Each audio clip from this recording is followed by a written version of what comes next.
Hey everyone, welcome to Marketing for Designers podcast. I'm your host, Masha Coyne, a messaging strategist and a copywriter for the interior design industry. I've been marketing for over 2 decades, working for some of the biggest global firms.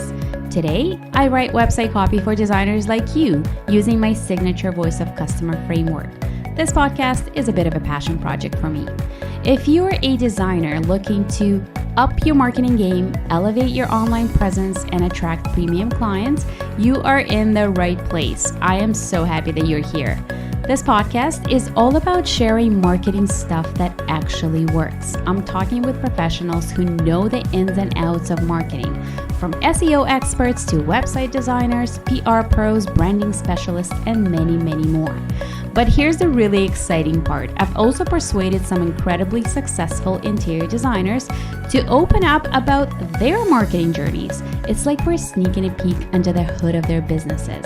They'll be talking about their marketing strategies and tactics that worked, the bullets they dodged, and even the missteps they made along the way. So you don't have to. It's real and it's packed with juicy lessons you won't find anywhere else. And of course, there will be episodes with just you and I, where I'll break down the secrets of killer website copy and messaging, giving you all the tools you need to attract your dream clients. So settle in and let's get into it. Here's to elevating the marketing of your interior design brand. All right, so I have an interesting guest for you all today. It's not your typical marketing guest for interior designers, for the interior design industry, but he's an expert on luxury selling.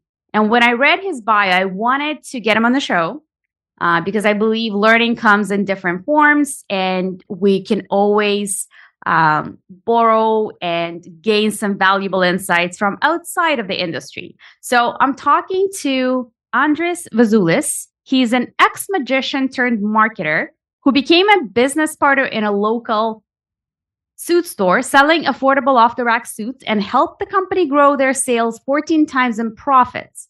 Word spread on his success, and other retail stores started reaching out for support with their sales and marketing.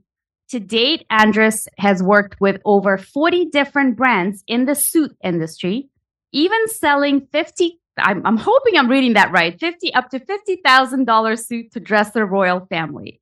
And today he runs a marketing agency to help luxury suit brands. Welcome to the show, Andris. Well, hello. Did I read this right? The $50,000 suit? Yes. I can't disclose the name of the tailor, but basically he's a guy who is making suits for royal families in Dubai, Arab Emirates, and let's just say Singaporeans and different other countries where there are royalties. Very cool. Well, this sounds like a story for another day, but I'm not going to ask you to disclose the name. It's all good. So this is a great topic. And when I first reached out to you, I saw you in the suit industry. This is great. But then it mentioned that you're in the luxury suit industry, and I just saw the parallels. I got excited to get you on the show because I feel like there's a lot of similarities between the different markets, because what they do have in common is the affluent clientele. So this podcast is about interior design industry. It is a luxury industry. It's not interior design service is not a need. It's a want. It's perceived as a want. So you've got a very specific kind of clientele, and the way you sell and market to that clientele will probably be different than how you would market to a different type of clientele, just a regular clientele. So you've been working in this luxury retail environment for the last 8 years. What have you noticed about working with affluent audience? Like, what are they into? What do they pay attention to when they're seeking to invest in a brand to work with? Well, a lot has changed actually in the last few years. Like maybe 5 to 6 years ago, it was mainly about showing off. Like if you have a lot of money, you want to show it.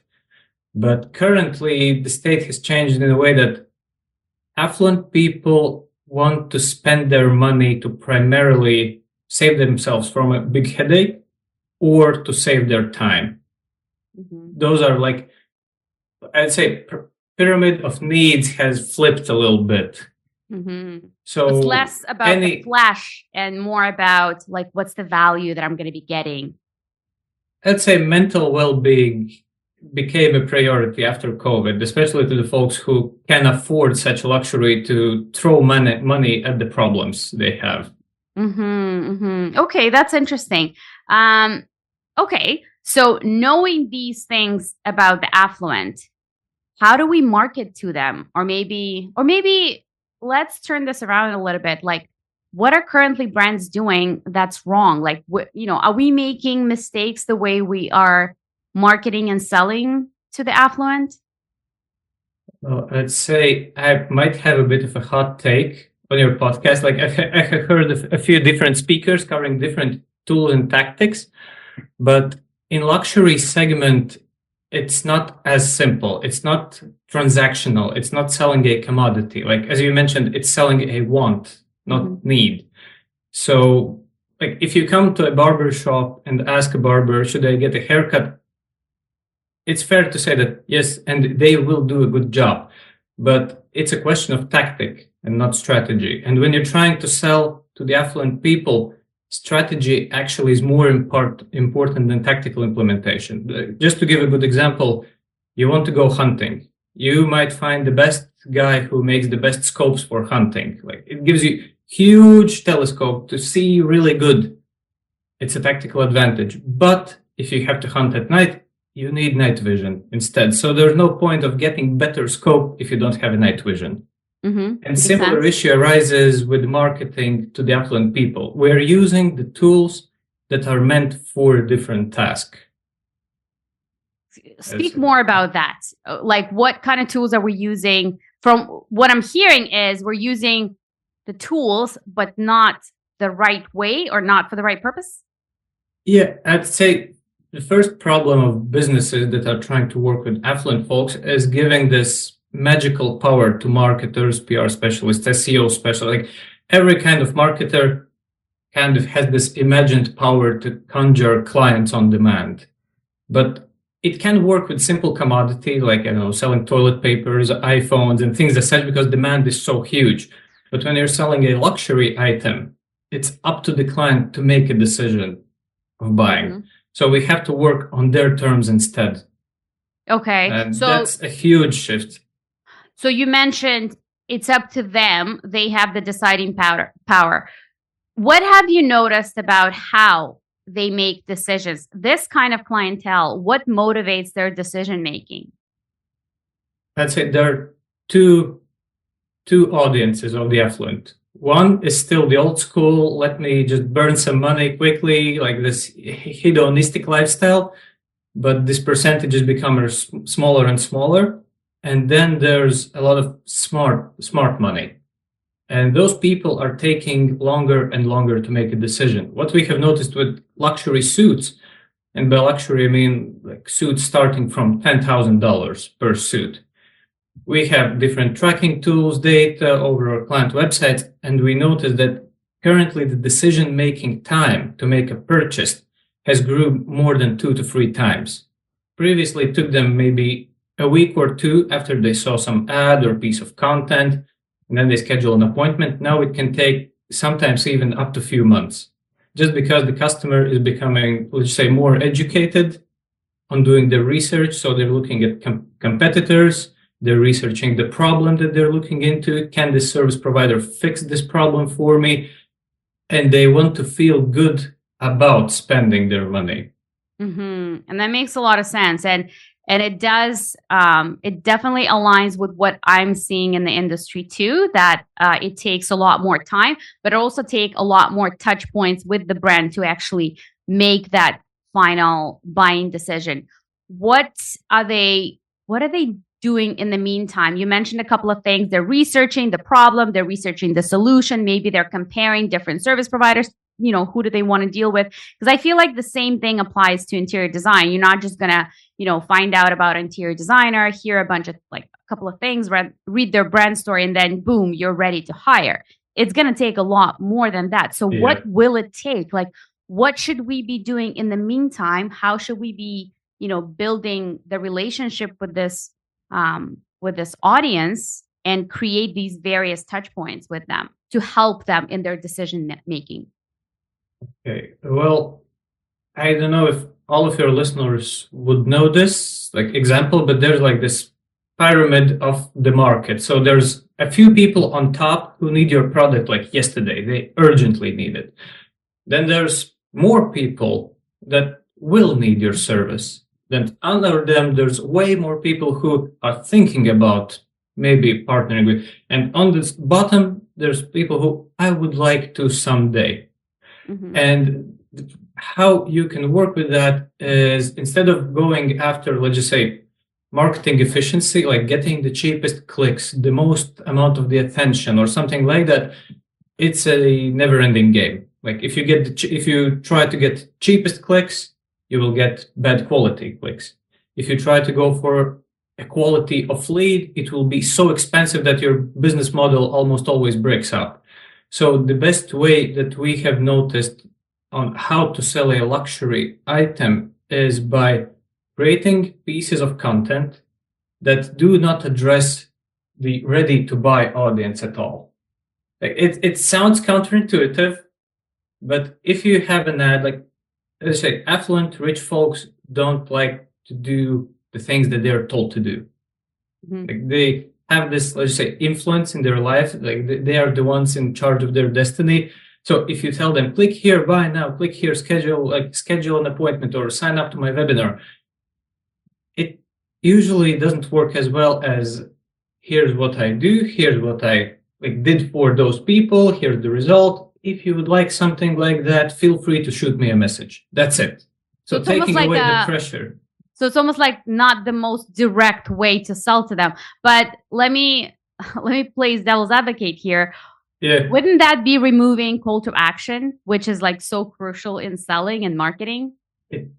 Like I come from an e-commerce background, and I totally agree with you at this point. Like my intuition is telling me add call to action to the videos in the descriptions, like be loud and active. But when you're working with like really affluent folks, like the guys who sign up and buy 100,000 worth of like suits and custom clothing in one time, those are folks who don't sign up for lead forms. Those are not folks who watch webinars. You just have to be in their, let's just say, top of mind somewhere.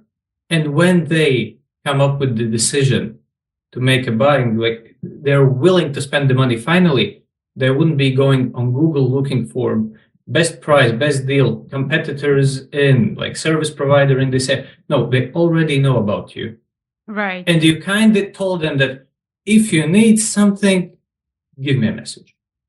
Okay. So I feel like what you're doing is you're making them feel as if they are in control, but surely you're doing something to be in their, what did you say? Like in their realm, in their, in their reality. Yeah. So I can kind of lean into the other thing that I always love to cover when like talking about marketing to the wealthy folks. And let's do it. How do you market to them? Like where should you be putting your effort in? And with luxury items that we have realized is that if you're trying to make paid ads work for you as a like e-commerce approach, like, I don't know, I want to spend $100 per lead, or I don't know, $100 per appointment, it doesn't work out. Like this decision-making window is so large and so unpredictable that it's doomed to fail if you follow this common like e-commerce approach, like to the math and Excel spreadsheet. It works a bit differently. And the main pitfall that usually I see happening with businesses selling to the rich folks is they're commoditizing themselves, therefore making themselves look way cheaper. And I can give a quick example of, usually my clients ask me, like, where should I be advertising? Should it be Google Ads or Facebook, Meta, Instagram, social platforms? And Google sounds like a no-brainer. Like if someone is looking, like interior designer in my area, like someone is looking for you, sounds amazing. But the problem is that most of those folks who click on your ad will be also clicking on other different competitors. And you are the one who is paying for the ad. And some of your competitors are not spending a penny. Mm-hmm. So you're putting yourself at disadvantage because the only way you're competing with, let's just say, the market itself is by having just free text lines on Google search results. And it basically commoditizes you. It's like you are being evaluated based on facts and numbers. That's it. Good website can help a lot. Like if it's beautiful, if it's like has good like form and structure, testimonials, everything like that. But if you had to spend, I don't know, $1,000 on Google Ads or on socials for the same money, you get in front of those people, you're showing way more text. And one thing that's a hill that I'm willing to die on is use videos in your content. Like videos is the best thing that has happened to luxury segment in the last few years. Oh, I agree with that, and I want to talk more about that. But I did want to comment on something. So you actually brought a really good point. So, to an affluent client, you wouldn't advertise alongside of other companies because you're putting yourself at disadvantage and commoditizing the way you put it yourself. Yeah. So I'm just thinking to myself, it's true. For example, if you were to type in like a luxury bag in Google search, you'd never see ads from Hermes, Chanel, like higher end brands. You would probably see something from lower brands like Coach, Michael Kors, and all the other more attainable brands, right? Is that what you were saying? Yeah. Did I understand it accurately? Or resellers, or different premium resellers. Right. But if you're touching on this example, like huge brands are using Google, but they are working in a bit different way. They are not covering demand, they are generating demand for the product. So it's more top of the funnel awareness. It's like video campaigns, like aesthetical photo shoots and things as such to make people crave the product in the first place. Mm-hmm. And then they come in organically. So when you're trying to sell something expensive, it's easier to basically grow a client for yourself instead of trying to catch one who is already like ready to buy. It's just math-wise, it's way less expensive. It takes more time, but if we compare return on the investment, it's always better to create your own client through the period of a few months over like trying to get one who is ready to buy today, especially in luxury. I like that. So I like what you said. Sorry, what did you say? Generating demand versus you can responding to demand, or you can cover the demand. Like someone wants to buy a bag, you sell them a bag. That's really expensive because a lot of folks are trying to sell a bag. Right. Like there's a lot of competition, there's a lot of noise around it. Like it's hard to stand out.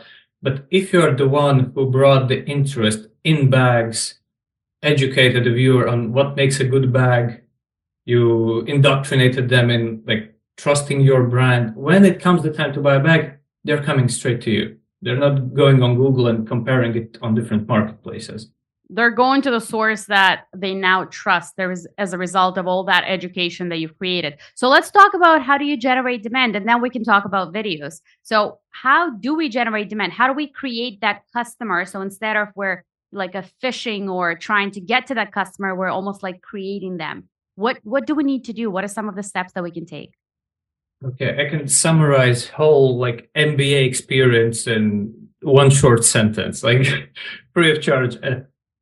There's a lot of complicated things, like a lot of different processes, frameworks, but at the end of the day, someone buys from you for one of three reasons. They know you, they like you, and they trust you. That's I assume that you have heard it before. Sure. And the way how you can do that quite easily without having, let's just say, a lot of technical know-how of like how to launch an ad or something like that, it's just content. Like you have to think about what my potential customer needs to learn about the problem that they don't know about. Like with custom suits, it could be, do you know that like a good custom suit leaves a great impression, and based on our data, it can bring you like a boost in salary for up to 20% if you're in sales. The person didn't know about that before, and they're like, I can become a better salesman if I have a good, sharp suit. Okay, they are starting to think about, maybe I should get a suit. Then there comes the next problem. how do I pick a suit? And then you provide them with a piece of content that explains, here, there's off the rack suit that's cheap, available, quick to get, but it looks horrible. You can get made to measure. It's a bit more expensive, or you can go like full bank and get a bespoke suit, which will take 8 weeks, but it will be the best investment in your life. And then you lead them through the story of how your brand came to be. What are the fabrics of the suit? What's the process? Like, the fabric comes from Italy. It's sewn in Spain. Then it's flown to UK to make the adjustment for you. Then it's flown to your house. And then you kind of, you fill this whole puzzle in your potential customer's head. So there's a term that we are using. It's called like creating reality tunnels. Every one of us have their own like reality tunnel, like how we see the world. And with the content, you have the power to create those tunnels for your potential buyers. It's like when the horse is running, you usually put those things on their head so they don't look away. The same thing with marketing. If you do everything correctly, you avoid the risk of them going to competitor. Like, they just won't be looking elsewhere. You're basically helping them not to distract themselves with all the other stuff that's going on around them. So now my next question is then, well, how do you decide what's in that reality tunnel? Like, how do you decide what kind of content should go? And for interior designers, let's talk about interior designers, for example. I can already tell that it could be something about, the kind of artists that you work with, or the millwork specialists, or different kind of trades, or how long the process of interior design is, what goes inside the project, what's a typical process like. It's pretty much the questions that you would include like in your frequently asked questions section of your website, right? But like, what else, what's absolutely fundamental when you're creating this series of very strategic content that would help your client almost like want to work with you? Because that's what we're trying to do. Like, the answer to this question is, I'd say, a bit surprising to the luxury segment, but it's quantity over quality. Like, we tend to paralyze ourselves with overthinking, like, what should I say in this video? Should it be perfectly scripted? Am I covering the right? All social platforms now don't work as a series. Like 10 years ago on Facebook, on YouTube, on like Instagram, if it was at that time, it was linear. So you made episode 1, then they occasionally will see episode 2, and that's it. Like, you have this linear story. But right now, the algorithms work completely differently. So each video should be viewed as an episode of Simpsons. Like, you can watch any random episode and nothing really like changes the narrative too much.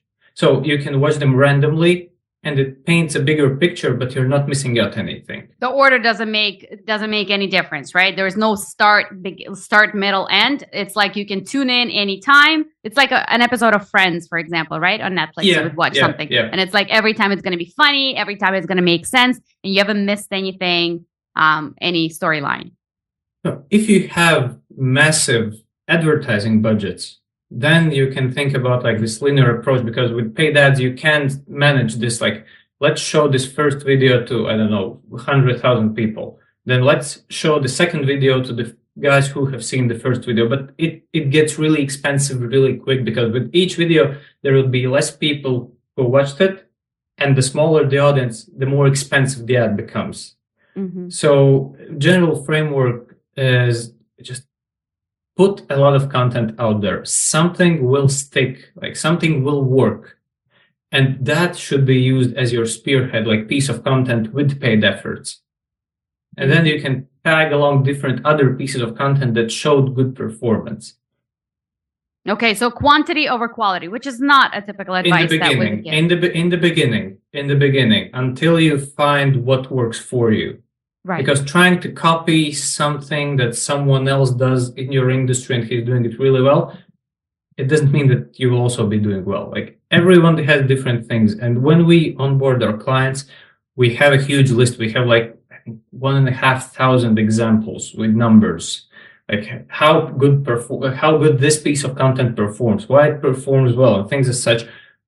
But we tend to not show this like cheat sheet, so to say, to our clients before they have made at least like 10 to 15 pieces of content themselves. Because if you have an opportunity to borrow some ideas, you tend to copy what they're doing too much, and it's not unique. It's not unique to you. And the whole idea of selling luxury thing is turning yourself into luxury. And luxury, by definition, is something that's scarce. So there has to be only one of you. If you're copying someone else, it's not luxury. Good. And I'm glad you brought it up, because I have a lot of clients that come to me, and at first what I see in their questionnaire is like, okay, make me sound like that. And then they put the URL to somebody's website, like let's say like a luxury or higher end interior designer, like make me look like that, or I really like that. Can we do something like that? And I'm cool to see the inspiration to look at all of these pieces that they provide. But it's always like, okay, but now let's talk about your brand story. What makes you different? What makes your clients say yes to you? So things like that. So I'm definitely for this, to differentiate your brand. But you touched on video earlier, and I want to talk more about that. How can we integrate video? In what ways can we integrate video into marketing, and why is it so impactful? I always, on like one of the first, like, let's say, meetings with my new clients, I explain them why video is super important with one quick example. Imagine that it's late at night, it's Friday, you decided like to eat ice cream and just watch TV, and you're scrolling through channels, and I don't know, final episode of Game of Thrones comes up. Main character, like, I haven't seen Game of Thrones, so no spoilers here. But let's assume main character is dying like dramatically, but you haven't seen the series before, so you have no feelings about that, and you just keep scrolling to the next channels. But if you were like diehard fan of the series, if you have read all of the books, watched all of the seasons, it might cause you a short like depression. You might cry a little bit, and that's the effect that the exposure to the character provides, like this depth of connection. And this is what you can create on your own without like having those Hollywood studios or massive budgets, through social media. And that's why I mentioned quantity over quality in the beginning. You need to be out there a lot so that you just get remembered by people. And through this period of getting in front of as many folks as possible, you learn to find a way how you are unique, what resonates with your audience more, and then like in a few months, you can find you can find your voice or something like that. Okay. Is there anything in particular, like you can't just turn on the phone and just go? I mean, you can, and a lot of people do, but what's something that you can start with? Like, I covered a lot of these things on previous episodes, where it's like, take me for a day with you on a project site. You just turn on your phone and kind of show what's, how you go about your day and showcase the project. What are we talking about here? What kind of videos? Again, there's like two ways how to think about it. There's like tactical and strategical. And it's always better to start with strategy. And I'm borrowing this quote from one of the best tailors that I have ever like talked with. It's Duncan Quinn. Shout out to the guy. He's from New York, and he is also one of the guys who is making like suits for celebrities, like CEOs of the companies. He was a director of Maxim magazine, so he knows about storytelling a lot. Sure. And his quote was, I think I'm butchering it a little bit, but your task is to create a movie of your life that people will want to become a part of. And that's I'd say this big approach how you should be viewing your social media. It's like you have to understand what's the movie that you want to paint in the head of your potential client. And out of that come a lot of ideas on like how to specifically tell that. Like you want to position yourself as someone who builds like, sorry to the listeners, like I don't know your industry too well, but maybe you want to position yourself as someone who is like making design for, I don't know, Dubai skyscrapers. Well, where should it be filmed in? Dubai. How you should be looking? I assume quite luxurious, like fancy clothing and things. Probably you should have a good microphone, because like audio quality correlates with like the product quality subconsciously. If you're helping to renovate smaller apartments, like you're more on the affordable end of the spectrum, okay, you don't want to look too fancy, or you will scare people away because they will just assume a high price. And that's something that we have noticed from a lot of different tests. Like we have spent over, at this point, I think, over 15 million euros on different like advertising tests of social like content. And what we have realized is that overly fancy, overly professional pieces of content usually perform worse than a simple video filmed like this, like POV style. Hey, let me tell you about this thing. Interesting. Why is that? Because, again, I'm judging only about affluent at the moment, but I think it also applies to every buyer. Like, we have been exposed to so many advertisements in the last, I'd say, 10 years with like the rise of social media that we have created some sort of banner blindness. It's like antivirus that we have in our head. If we see something that looks like an ad, we skip it automatically. But if it looks like something that, I don't know, you would film a short WhatsApp video to your friend, it passes those filters. You got the attention, and then you can lead them into the sale slowly. I love that. And that's so good. And I feel like that should help our audience to feel a little bit less pressure to just like turn on your phone, go for it, record a video. But like you said, you start with strategy. And I feel like what we're talking about when it comes to strategy is like, you know, creating that bingeable movie moment for your brand. Yeah. I feel like it has to start, okay, who's the audience that we're trying to attract? Because even the blockbuster movies, you know, is like, okay, it's for a specific kind of audience, right? So we're starting with who's the audience that we're trying to attract, and then what kind of story do we want to tell? Like, what should be part of that story? Is that what we're talking about when it comes to strategy in your mind? Yes. Okay. Again, I can't talk only about like luxury clothing, like menswear garments industry. And usually the first thing that I recommend to my clients who are struggling to come up with an idea is, how can you help your potential client without selling them something? Because the person will trust you more if you can actually help them before making a buying decision. So in our case, in our industry, usually we start with a series of, let me take a step back. Let's imagine like a funnel of audience. There are people who know specifically what they need, and then there are people who like dreaming about it. And in the beginning, you want to cover as many people in this whole spectrum as possible, because you want to be cost efficient. You want to get like initial traction, social proof, and things as such. And it's way less expensive to experiment, like while you're finding your voice, so to say. So we usually begin with educational pieces of content. So how long should your pants be so that you don't look silly? How long should your lapels be on the suit? What's the etiquette behind like pinning, unpinning your jacket, like opening it, closing it? How should you combine the colors? How to match them to your skin color? Like very basic things that would apply to actually everyone in the market. Like maybe you're not someone who can spend $10,000 on a suit, but it's useful to you. Mm-hmm. So you give it a like, you maybe send it to someone. And this kind of kicks in another, let's say, phenomena that we have realized is most of the business in suit industry comes from referrals. And I assume same in interior design, something like that. So this referral has huge power because it's a risky decision. Like at the end of the day, client is buying a cat in a bag. Like you can't show them this is what you will get before they pay you. Mm-hmm. So this trust is really important. And with this approach of content, like going broad in the beginning, you can show up in front of people who are not your client, but you get their trust. And when someone wants to renovate their home or they have like some project incoming, the friend will be someone who preaches your brand.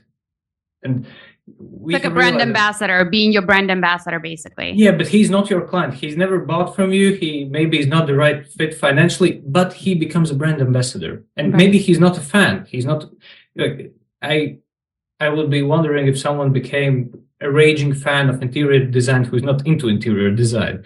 Mm-hmm. But you become their top of the mind name. Like you have become a synonym to the word interior design in their head. So if someone mentions that, they're like, oh, I know this person. Mm-hmm. And the reason Because, for that is because you've created this valuable content that has educated and informed yes, your audience. yes. I And like when you're that. educating, people kind of pre-assume already that you are the expert in the thing. And if they open your account and they see you giving a lot of different tips and tactics, they assume that you're an expert. Right. And then later on, when you have generated this initial audience by covering, I'd say, broad topics, you can start narrowing down a little bit. Like, okay, let's just say someone wants to buy a suit. Like we have said everything that we can say that's broad. So we start making pieces of content on how should you pick your fabric? What's better, Loro Piana or Dormiuli fabric? Like it's not something that everyone would know. It's like a specific lingo in the industry.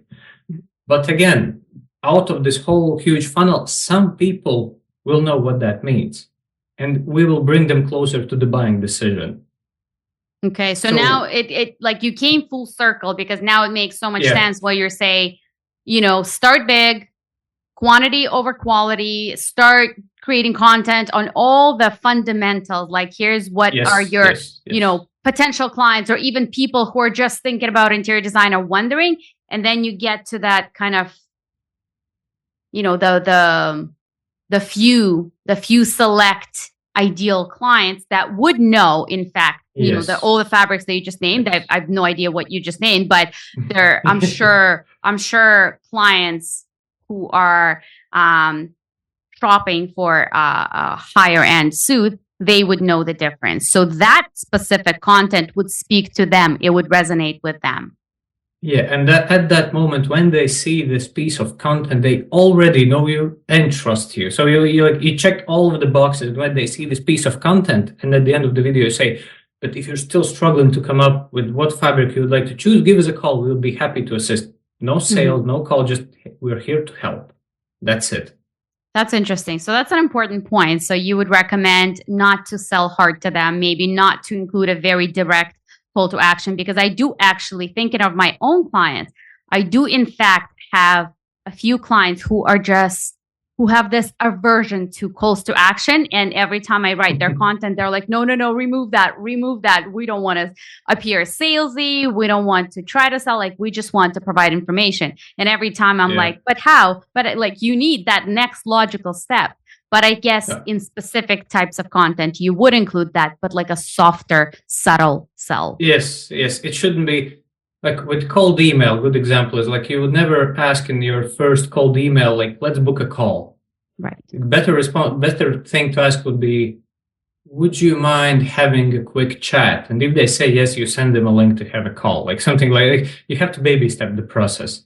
And it doesn't mean that you can't have a strong call to action on your website or in the description of your social network. Like that, there's no problem with that. But in this moment when they're watching this piece of content, you don't want to say you built up to this crescendo, like the peak of like this video, and then you're cheapening it by, oh, it was an ad actually. So yeah, because that creates this commitment, that pressure, right? So, and by not doing that, you're almost putting the ball in their court, and you're saying, your decision, want to connect with me, go for it. If not, that's okay. Yes. Right? It's kind of a takeaway selling. Like you say that you have a thing, but I'm in no rush to sell. Like this would never work in average priced products, like a lower price. But with the affluent, with expensive product, that's the way it is. Like if you want to buy a Ferrari, it's a headache. Like it's 7 circles of hell. You come to the dealership, they tell you can't buy it. They start to insult you, and only if you bear with that, only then they will sell you a car. Like it's a strategy. Yeah. I mean, we know luxury retails and bags that do the same thing. Like you have to be on a wait list and you have to buy a bunch of products before you can actually, get the product that you actually want. So they make you jump through hoops, but they do that to create this, I feel like a very select pool of people who can do that. It's not available for everyone. So that creates this almost like air of exclusivity. Yes. And one more thing that I would like to add on top of like this whole idea of making a lot of content Like if you are super shy on camera, if you like in gaming, there's term like NPC. If you're reading a script from a piece of paper, it will never work. Like you have to be what we have tried different positionings. Like you can be cold and professional. You can be like overly hypey and salesy. And the best frame of mind that we have seen that performs the best, like return wise, is if you're obsessed with what you do. And I can give you an example of like one tailor. There was a video of him, like basically the guy behind the camera asked him, like, why are you making suits? And instead of telling that, oh, good profit margins, he thought that, well, humans have three basic needs. It's food, shelter, and clothing. And I'm obsessed with providing one of the main things for a human being, like to make them feel safe. Mm-hmm. That's someone who cares about like what he's doing. The other one was, it was a guest appearance on a podcast, and the way how this client talked about suits, like it got me like emotional. So he described suit not as a piece of clothing, but he told that it's a peak of human achievement, craftsmanship. It's a symbol of pursuit of excellence. And if you get to wear it every day, you become a better man. Or you can order something from Made in China, and well, it's up to you. So if you're passionate about what you do, it shows off. It sips through the camera to the viewer. Yeah, and it best shows off in video. Yeah, and when it comes to making a decision, like I want to, I don't know, design my home, you can buy from a person X who is just blank, like facts, numbers, and that's it. Or you want to buy from someone who maybe you haven't even watched the content a lot, but you do your research, you stumble upon their social media channel, you spend a few minutes, and you feel this obsession about being great at something, like this obsession with this craft. You're like, okay, if they cost the same, I will go to the second person. So with this whole approach of content and selling to the affluent, I'd say it's not trading, it's investing. Like it's a long-term strategy. If you're selling commodity, then yes, it's good to trade, like buy ads cheap, get attention for as cheap as you can, try to sell at high profit margin. But with the affluent, it's investing. You invest your time, some budget in the content that generates profit years later. Like I've had clients who told me that they got appointments to buy a specific type of suit that they showed in their videos like 3 years ago. So like this piece of content is still living somewhere out there, and if algorithms deems that some kind of person would enjoy this, they still see it. So it's like you're creating assets that live their own lives. Right. And that's why this like chronological order doesn't really matter. Like you can put some thought behind that, but you just throw as many like efforts as possible. Because that's how people consume your content. Like you said, that they're not consuming it in a linear fashion. They're just consuming it without whatever resonates. And you don't always know 100% what's going to resonate, which is why the volume is important at, yes, in the first kind of few months, or I don't know.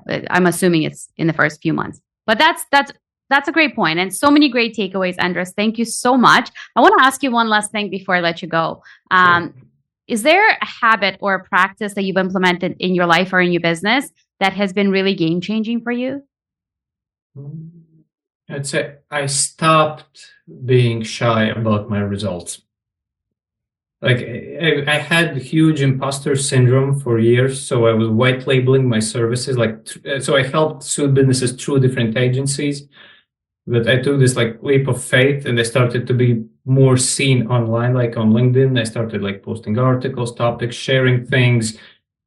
And I'd say life is treating me really well. So I'm grateful for that. And I recommend to everyone who is not proud for what they are doing and sharing their wins and sharing the know-how, just do it. Trust me, life gets better. Amazing. Andris, thank you so much for being here and sharing so much with my audience.